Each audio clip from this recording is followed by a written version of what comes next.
Hello, Internet, and welcome to this day in history for the 18th of October. Now, as you might be able to hear, my voice is not exactly improving from whatever illness is plaguing me, so again, this might be somewhat short today. Where are we? We are back in 1016. I will be trying to take some more new stuff, as people have been commenting that I perhaps sometimes go a bit far back, but due to national pride, I really do believe that the 18th of October 1016 is an important year. Because why? Well, that was the date of the Battle of Assendon, or Ashington, in which Canute the Great, King of Denmark and Norway, defeated Edmund Ironside to also become king of most of England, and in fact signed a treaty saying that whenever one of the two kings were to die, the other one would peacefully take over the other one's territory and rule all of England, with that king's heirs being the rightful heirs to the whole throne. And since Edmund died only about 2 months later,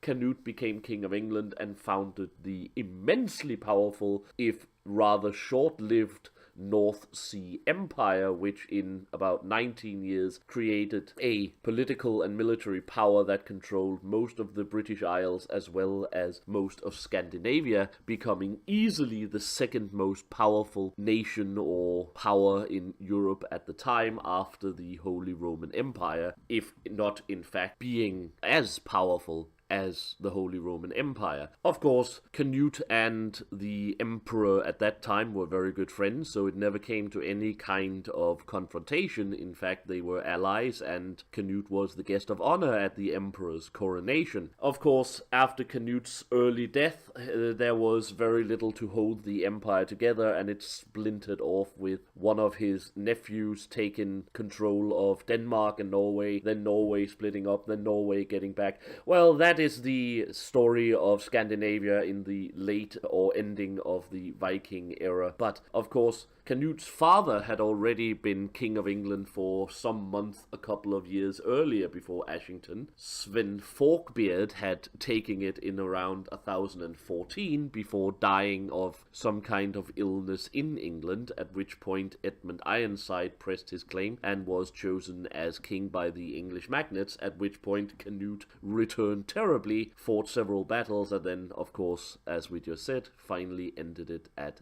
Ashington. The North Sea Empire was probably, in fact, what was part of creating peace in Europe in the lead up to the Battle of Hastings, because of its alliance with the Holy Roman Empire meant that no one was able to take on any of those two particular powers, since united they would have been able to curb stomp literally everyone else at the time. Canute is, of course, also famous for being the one who sat down and asked the sea to not get him wet while it was on the rise. Of course, that story has been somewhat, shall we say, mutilated over the years, as originally he was fully well aware that his feet was going to get wet, and it was, a fact, an attempt to show his courtiers that even the powers of a king is no match for the powers of God, which creates the seas, blah blah blah blah blah blah blah blah blah. But anyway, that was the Battle of Ashington in 1016, where Canute the Great defeated Edmund Ironside to create the Great North Sea Empire, the greatest extent of power that the Vikings, or at least the kings of the Vikings, ever managed to achieve.